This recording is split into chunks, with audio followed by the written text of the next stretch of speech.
لیکن آپ بہت خوش نصیب ہے، یقیناً بہت خوش نصیب ہے کہ حضرت والا تشریف لے آئے۔ لیکن میں ایک بات عرض کرنا چاہتا ہوں، آج پرولیا کی سرزمین پہ پہلی مرتبہ میری حاضری ہوئی۔ ہندوستان کے آدھا سے زیادہ حصوں کا میں نے سفر کر لیا۔ دوسروں کو جو ہنساتا تھا ہنسی سے بہت کوسوں دور تھا، اور کافی الجھن میں رہتا تھا، خوشیاں ہم سے کافی دور رہتی تھی، جبکہ میرے پاس ہر چیز کی فراوانی ہوتے ہوئے بھی شیخ سے میں نے عرض کیا اور کھل کے کیا، اور حضرت کی نظر لگی۔ اس کے بعد اللہ کا کرم ہے کہ میں بہت سکون، اپنے آپ میں اطمینان میں نے محسوس کیا۔ میں یہ چاہتا ہوں کہ ان کے مریدین کی تعداد یہاں کتنی ہے میں نہیں بتا سکتا، لیکن ایک شعر مجھے آج طبیعت چاہتی ہے کہ میں حضرت کی موجودگی میں پڑھوں، جو کہ ان کی سند میں بیٹھ جائے، جتنے حضرات بیٹھ جائے۔ دولت نہ چاہیے نہ تو جاگیر چاہیے۔ اب یہاں پہ آپ کی داد نہیں، بس مجھے دعائیں مل جائے گی، میرا کام بن جائے گا۔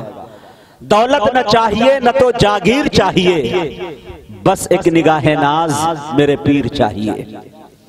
دولت نہ چاہیے نہ تو جاگیر چاہیے، بس ایک نگاہ ناز میرے پیر چاہیے۔ روضے پہ ان کے جا کے کہوں گا ادب کے ساتھ، پاگل ہوں میرے پاؤں میں زنجیر چاہیے۔ روضے پہ ان کے جا کے کہوں گا ادب کے ساتھ، پاگل ہوں میرے پاؤں میں زنجیر چاہیے۔ اور حضرت کے مزاج کا ایک شعر اور دو پڑھ کے اور حضرت کو آپ کے حوالے کرنا چاہتا ہوں، بلکہ میں تمام شعراء کو آپ کے حوالے کرتا رہا، اب آپ کو حضرت کے حوالے کرنا چاہتا ہوں کہ رکھ دیں گے تیرے ظلم کی دنیا سمیٹ کر، رکھ دیں گے تیرے ظلم کی دنیا سمیٹ کر، ہم اٹھ گئے جو اپنا مسلح سمیٹ کر۔ رکھ دیں گے تیرے ظلم کی دنیا سمیٹ کر، ہم اٹھ گئے جو اپنا مسلح سمیٹ کر۔ ہم بولنے لگے تو سنبھالے نہ جائیں گے، عزت سے رکھ لو آپ یہ لہجہ سمیٹ کر، عزت سے رکھ لو آپ یہ لہجہ سمیٹ کر۔ الجھا تھا ایک دن یہ قلندر کی پیاس سے، کاسے میں بھر کے لے گیا دریا سمیٹ کر۔ میں بڑے ادب کے ساتھ میں یہ کہہ سکتا ہوں کہ جملے کے تمام تعارف کے تمام جملے جہاں جا کر چھوٹے پڑ جاتے ہیں، تب اس شخصیت کا نام بڑے ادب کے ساتھ۔ الحمدللہ الذی ہدانا لہذا وما كنا لنہتدی لولا ان ہدانا اللہ ونشہد ان لا الہ الا اللہ وحدہ لا شریک لہ ونشہد ان سیدنا ومولانا محمدًا عبد اللہ ورسولہ صلی اللہ تعالی علیہ وعلا آلہ وصحبہ اجمعین ومن تبعہم بإحسان الى یوم الدین وعلینا معہم یا ارحم الراحمین۔ جناب مولانا مسعود سلمہ اور ان کے والد مکرم پرجوش حافظ مقصود احمد صاحب دامت برکاتہم، اور اسٹیج پر بیٹھے ہوئے ہمارے سر کے تاج علماء، شعراء، ادباء، صلحاء، صالحین امت، حفاظ، اور ہمارے جنتی بچے۔ صرف دعا ہونی ہے بس، اور کچھ نہیں ہونا ہے، کوئی بیان نہیں ہونا، طبیعت میری بہت خراب ہے مجھے، اس لیے ابھی دو مجلس ہونی ہے۔ ایک مجلس ہونی ہے سنگ بنیاد کی، وہاں بیان ہونا ہے، ایک مجلس نکاح کی ہے، اور ایک مجلس دعا کی ہے۔ تو ہماری بڑے ادب سے بڑے احترام سے درخواست ہے کہ آپ نے کل پانی جھیلا، آج ہوا جھیلا، اور تقریباً 7 گھنٹے شاعروں کو جھیلا، اب اس کے بعد ہمیں جھیلنے کی آپ کے اندر ہمت نہیں ہے۔ جو عبداللہ سالم کو جھیل جا وہ مجھے نہیں جھیل سکتا ہے، سمجھ لیجئے آپ۔ اس لیے درخواست یہ ہے کہ دعا ہونی ہے، ہماری بڑے ادب سے درخواست ہے، بڑے پیار سے، بڑی محبت سے آپ لوگ قریب میں آگے بیٹھے، جلدی سے دعا ہو جائے۔ کرسی چھوڑ دے میرے بھائی، آ جائے، اللہ کے سامنے بندے بن کے مانگا کرتے ہیں، کرسی چھوڑ دیے ان لوگوں کے لیے جو کرسی چاہتے، آئیے اللہ کے بندے بن جائے، زمین پر جلدی بیٹھ جائے، جتنی جلدی بیٹھ جائے گی ہم دعا کرا دیں. ایک مجلس اور بھی ہونی ہے سنگ بنیاد کی اور نکاح کی، جلدی آ جائیں. سامنے دیکھیے جگہ خالی ہے، وہ بڑے شین کو جگہ موقع نہ دیں. آ جائیے، جلدی آ جائیے، یہاں سامنے بیٹھ جائیے. آ جائے بچے، آپ لوگ آگے آ جائیے، تھوڑا دعا میں مل کے بیٹھ جائیے. آ جائیے یہاں سامنے سامنے جہاں جگہ خالی ہے آ جائیں. آپ جتنی جلدی بیٹھ جائیں گے ہم دعا کرا دیں گے. آگے آپ جانے، آپ کا کام جانے. ادھر آ جاؤ، آ جاؤ بچے، سامنے آ جاؤ، جگہ خالی ہے. آ جاؤ، اٹھ جاؤ وہاں سے. آ جاؤ بچے، شاباش. اچھا جلدی جلدی.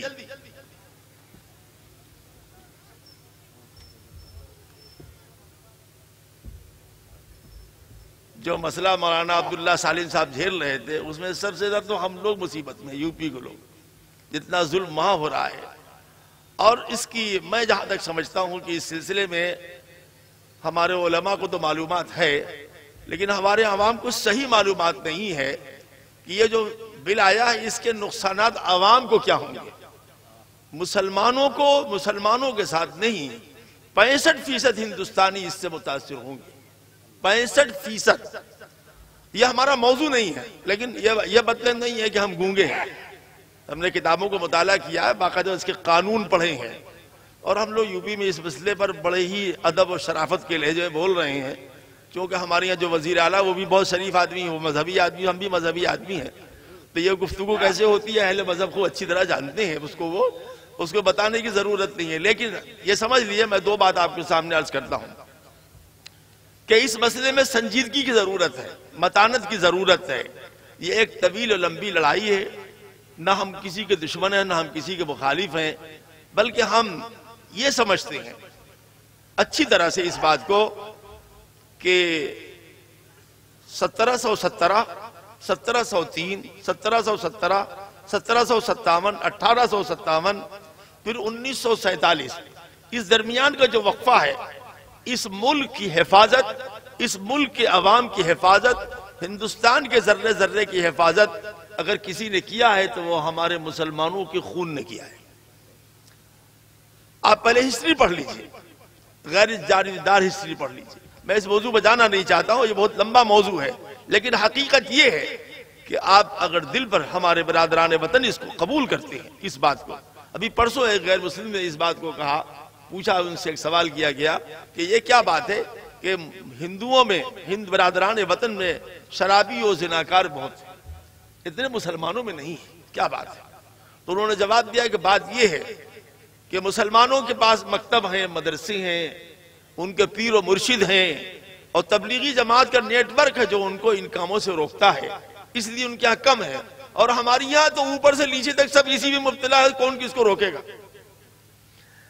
اوپر سے لے کے نیچے تک سب اسی میں مبتلا ہے، روکے گا کون کس کو؟ تو دنیا قبول کرتی ہے اس بات کو کہ اسلام جہاں دین و مذہب امن کا مذہب ہے، وہیں عمل کا مذہب ہے.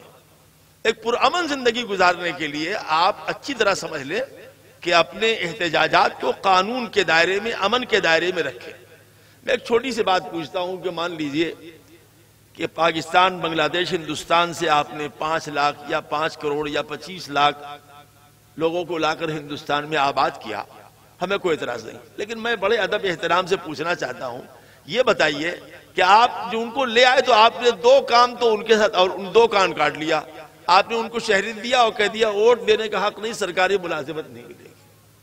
وہ جو آئیں گے وہاں سے 3 ہمارے، ان کو ووٹ دینے کا حق نہیں ہوگا اور ان کو سرکاری ملازمت نہیں ملے گی. تو میں بڑے ادب احترام سے یہ پوچھتا ہوں کہ آخر کا وہ رہیں گے دلی میں تو کھائیں گے کیا؟ تو کیا کر رہیں گے؟ تو اس کا نتیجہ یہ نکلے گا کہ ذرا سی باتوں پر ان کے باپ کا نام ٹھیک نہیں ہے، ان کے مدادا کا نام ٹھیک نہیں ہے، تو تم ہندوستانی شہری نہیں ہو. تو یہ 4-5 لاکھ یا 4-5 کروڑ لوگوں کو نکال کے آپ ان کو بسائیں گے؟ کم سے کم اس پر بھی تو غور کر لیجیے. اب وہ کوئی بیوقوف ہوگا جو آئے گا، جب آپ کو ووٹ دینے کا حق نہیں، سرکاری ملازمت نہیں مل سکتی، تو کون آئے گا آپ کے؟ تو کچھ باتیں ایسی جو بہت سنجیدگی سے سوچنے کی ہیں، اس میں جوش کی، جذبے کی بات کچھ نہیں ہے. اس کا ہندو مسلمان سے کوئی تعلق نہیں ہے، اس کا بھاجپا سے لوجپا سے کوئی تعلق نہیں ہے. اس کا تعلق ہمارے ملک کے احترام سے، ہمارے ملک کے آئین سے، ہمارے ملک کی انسانیت سے، ہمارے ملک کی شرافت سے، ہمارے ملک کی تہذیب سے، ہمارے ملک کی تمدن سے، ہمارے ملک کے مدنیت سے. اسی وجہ سے 22، آپ سن لیجیے، آج آپ کو بتاتی ہیں کہ بریلوی حضرات کی 22,000 خانقاہیں ہیں. یہ سن لیجیے، میں آپ کو بتاتا ہوں یعنی آج ملک کے نازک حالات کتنے ہیں. یہ میرا موضوع ہے, میں پھر بتاتا ہوں, یہ میرا موضوع نہیں ہے. ہم تو خانقاہ کے آدمی ہیں, لیکن آئی ہے بات بھائی جب بھوک لگے گی تو کھانا مانگیں گے کہ 22,000 خانقاہیں یہ ہمارے بریلوی دوستوں کی ہے, اور ہمارے بڑے بھائی ہم کو بڑا بھائی کہتے ہیں. 22,000 اور 37,000 خانقاہیں دیوبندی مسلک کی. کتنی بھیا؟ یہ 22 37 کتنی ہوئی؟ ارے یار ہم اردو نہیں پڑھے, بولو نا, کم پڑھے لکھے آدمی ہیں. 59,000. چلیے ہم مان لیتے ہیں 22,000 ہم ان کی, 22,000 اپنی, 44,000. آپ مجھ کو سوچ کے بتائیے کہ اس مسئلے کی اہمیت ایسی ہے کہ ان خانقاہوں کے مشائخ سجادہ چھوڑ کر سڑک پر کیوں آ گئے؟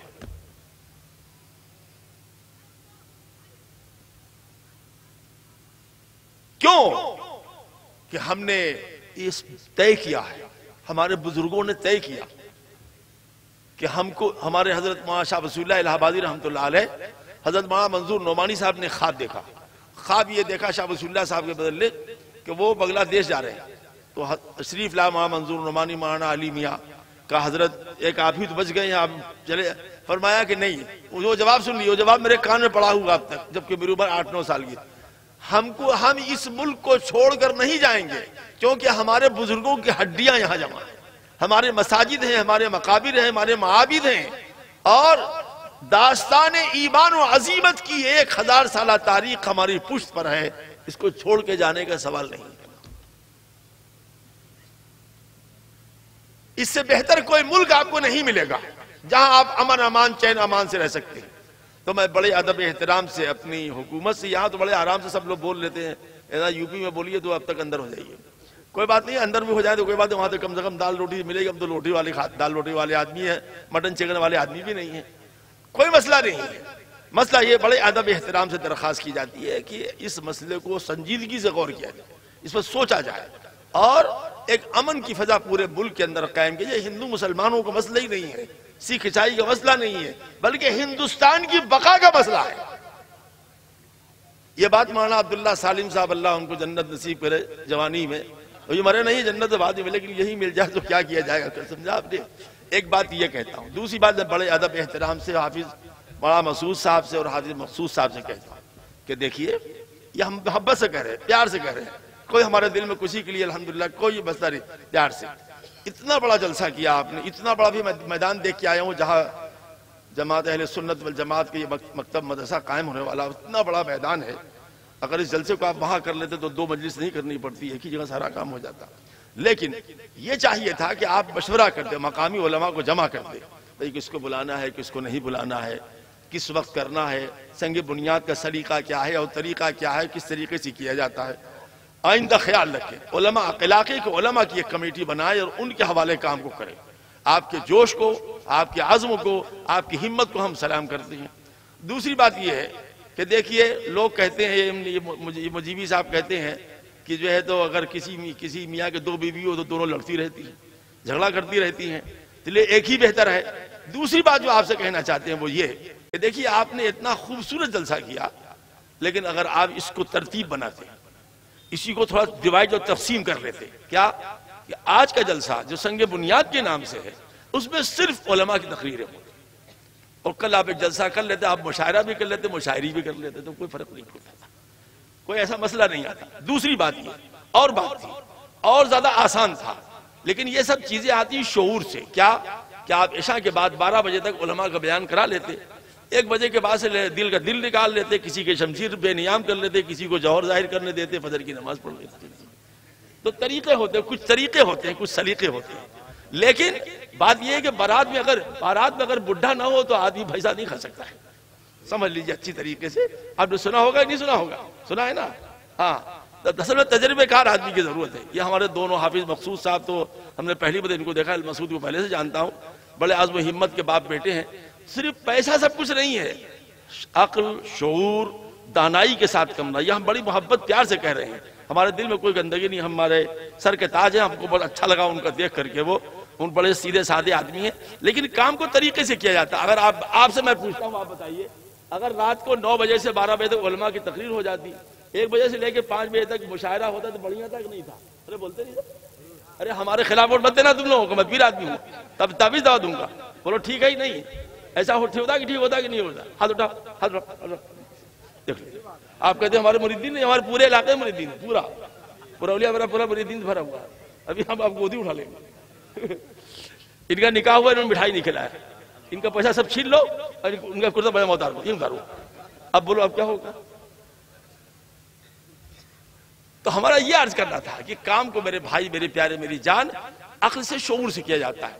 اگر آپ اس کو اس طریقے سے کرتے جیسے میں نے بتایا کہ آپ گاؤں کے کچھ چھوٹے چھوٹے معصوم سے بچے تھے، مختلف ذہن کے لوگ، مغرب سے عشاء تک ان بچوں کو پروگرام کرتے، عشاء کے بعد آپ 12 ساڑھے 12 تک تقریریں کرا لیتے.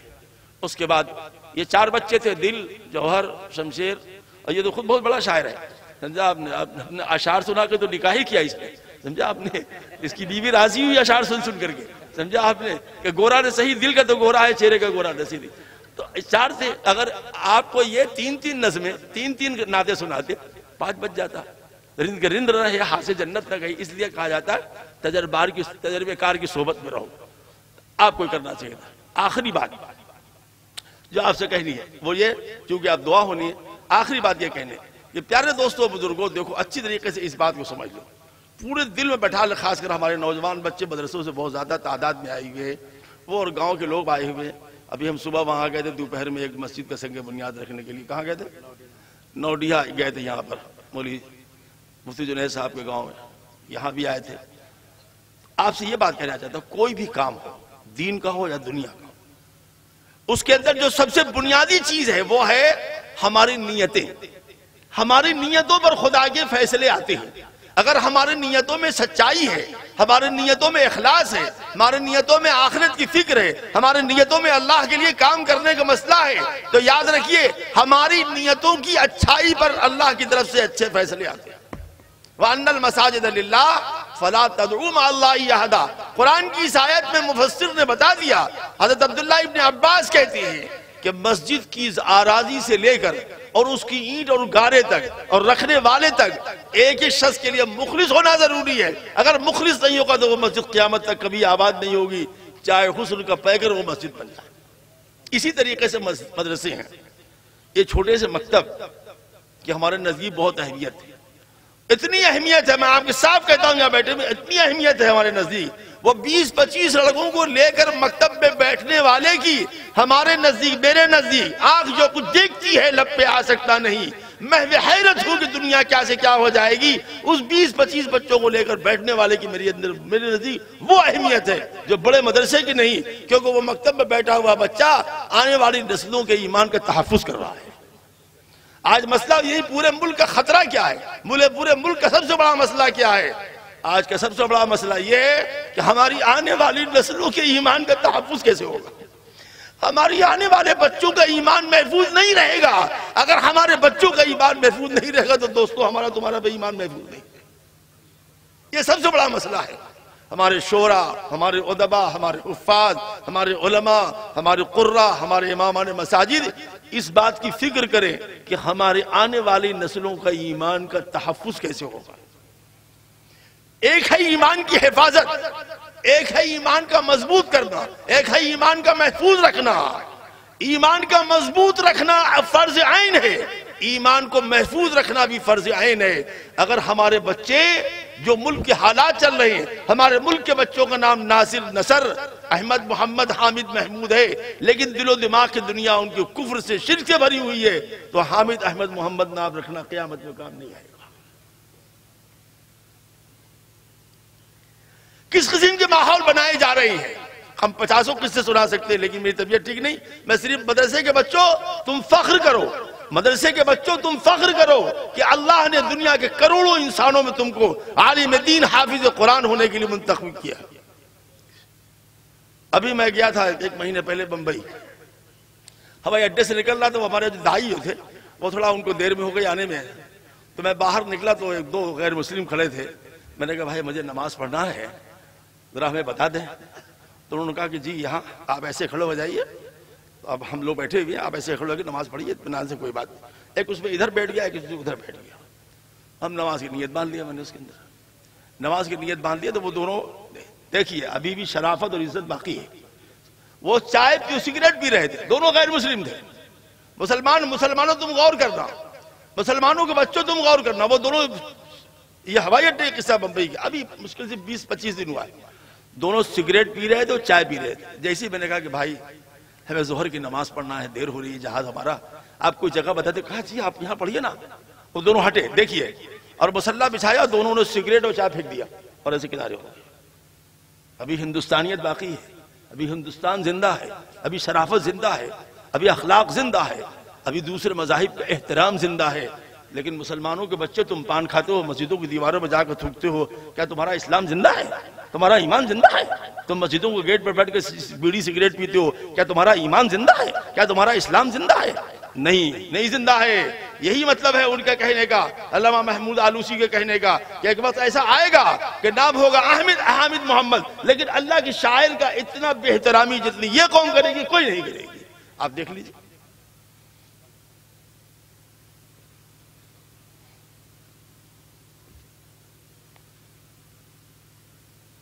اس وقت سب سے بڑا خطرہ میرے دوستو یہ ہے کہ ہمارے آنے والی نسلوں کے ایمان کا تحفظ کیسے ہوگا؟ ایمان کی حفاظت اور پھر ایمان کا مضبوط رکھنا، اس کے لیے بس یہ 4 کونے ہیں، 5واں کونا نہیں بچا ہے، سمجھ لو۔ پورے ہندوستان میں میں کہتا ہوں، نیٹ پر بھی میری یہ تقریر موجود ہوگی۔ نمبر 1 مکتب، نمبر 2 مدرسے، نمبر 3 خانقاہیں، نمبر 4 دعوت کا کام۔ یہ 4 کونے میں آپ کے بچوں کا ایمان محفوظ رہے گا۔ آپ اپنے بچے کو چاہے جو کچھ بنا لیجئے، انجینئر، ڈاکٹر، پروفیسر، یہ ڈگریاں لے کے گھومتے رہو۔ بنارس سب سے ہمارے وزیر اعظم ہوئے ہیں مودی جی، ہندوستان کے 4تھے نمبر کا شہر کہلاتا ہے۔ آئیے جا کے دیکھ لیجئے، اب وہ ہوٹلوں کا شہر ہے، ہوٹلوں کا شہر بن گیا ہے۔ خود ہمارے گھر سے 2 کلو، مشکل سے 1.5 کلومیٹر پر جہاں میں نماز پڑھاتا ہوں، صرف ہوٹل ہے، اور بعض ہوٹل ایسے ہیں جہاں ایک رات کا کرایہ 50,000 روپے ہے۔ لیکن سڑک کے کنارے رکشہ لیے ہوئے، ٹمپو لیے ہوئے، بسوں لیے ہوئے ایک بڑی تعداد ہے۔ ان سے پوچھئے تو کہتے ہیں میں گریجویشن کی ہوئی ہوں، گریجویٹ ہوں، ڈبل گریجویٹ کی ہوں، لیکن ہمیں نوکری نہیں مل رہی ہے، اس لیے ہم اپنے بیوی بچوں کو پیٹ پالنے کے لیے رکشہ چلا رہے ہیں، ای رکشہ چلا رہے ہیں، ٹمپو چلا رہے ہیں اور سامانوں کو ڈھو رہے ہیں۔ ڈگریوں سے پیسے نہیں ملا کرتے، ڈگریوں سے روزیاں نہیں ملتی، روزی تو اللہ دیا کرتا ہے، اس کے آپ صرف ہمت کریں۔ اسے ڈگریوں نہیں ہے، سب سے بڑی چیز ہے انسانیت اور شرافت۔ اپنے آنے والی نسلوں کے ایمان کو بچائیے، آنے والی نسلوں کو آپ جو چاہے بنائیے، لیکن سب سے پہلے آپ بچوں کو مکتب میں بھیج کر کے ان کے ایمان کو بنائیے، مدرسوں میں بھیج کر کے ان کے ایمان کو محفوظ کرائیے، خانقاہوں میں بھیج کر ان کے ایمان کو مضبوط کرائیے، شرعی اصولوں کے ساتھ دعوت و تبلیغ کے کام کو کر کے اپنے ایمان کی بھی محفوظ کیجیے، اپنے آنے والی نسلوں کا بھی ایمان محفوظ کیجیے۔ آپ تہجد پڑھیں گے اور آپ کی لڑکیاں جو ہے موبائل پر کسی سے عشق لڑا رہی ہوں گی، آپ تہجد پڑھیں گے آپ کے لڑکے کھینی کھا رہے ہوں گے، آپ تہجد پڑھیں گے، آپ اسراف پڑھیں گے، آپ چاش پڑھیں گے، اور آپ کے لڑکے لڑکیاں معصیت اور گناہ میں مبتلا رہیں گے اور پکڑے جائیں گے، اور تو ڈبل سزا ان کو ہوگی۔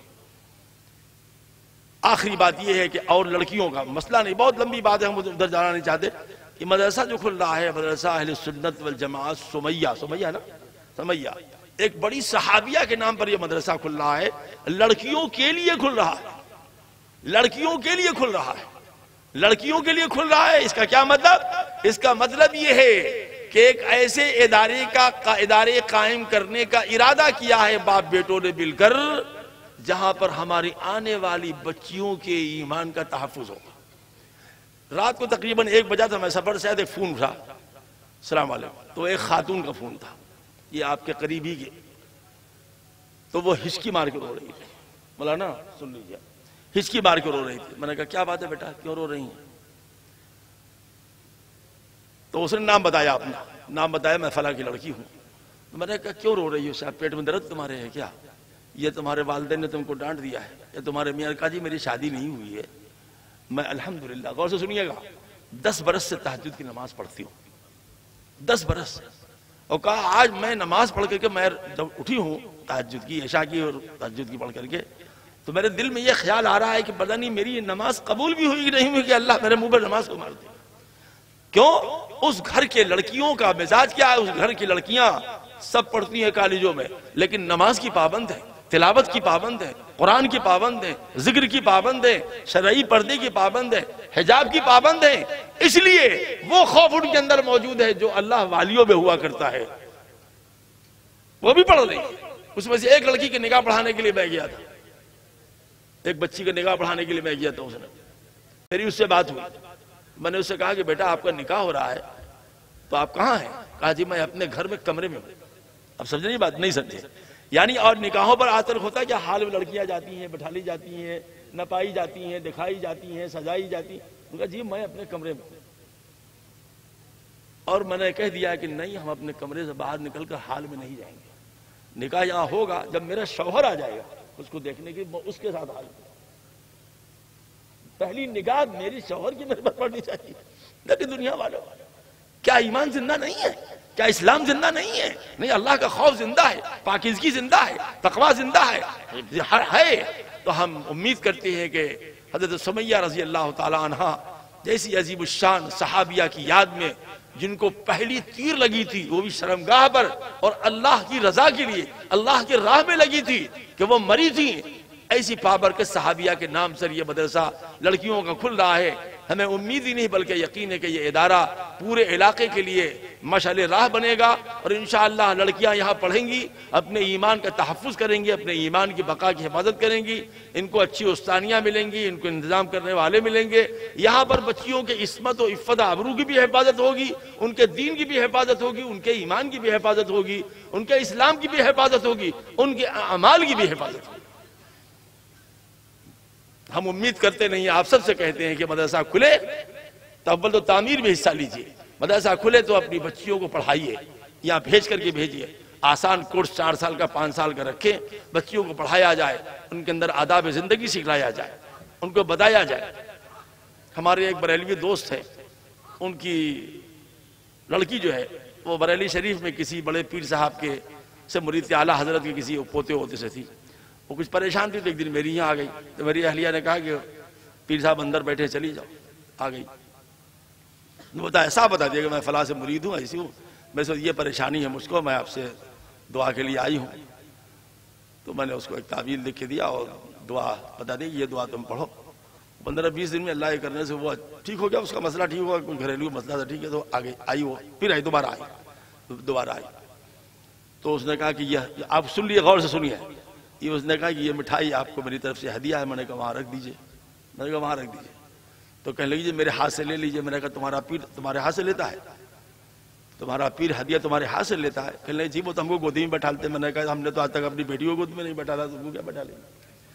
آپ آئینہ دیکھ رہے ہیں کہ نہیں؟ ہنسنے کی بات نہیں، یہ اس بات کی ہے کہ ہم اپنی بیٹیوں کو جیسا بنائیں گے ویسی میری بیٹیاں بنیں گی۔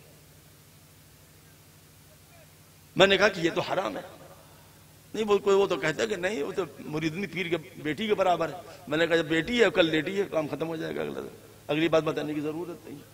یہ ہو رہا ہے، معصیت گھر میں جب گھستی ہے تو سب سے پہلے اس کی غلاظت دل سے نکلتی ہے۔ اس لیے میں آپ سے کہتا ہوں، نوجوان بچوں سے اور جو لوگ چلے گئے ان سے، کہ یہ جلسہ باپ بیٹوں نے مل کر کیا ہے، ہم ان کو سمجھاتے ہیں اور پھر ان سے کہتے ہیں کہ مدرسے کی بنیاد ابھی رکھی جائے گی، انشاءاللہ دعا ہوگی وہاں پر، آپ اس مدرسے کی تعمیر کریں اخلاص کے ساتھ، اللہ کو راضی کرنے کے لیے، حلال روزی کے ذریعے سے، اور تعمیر کا کام جب مکمل ہو جائے بقدر ضرورت تو آپ اپنی قوم کے بچیوں کو وہاں پڑھائیں۔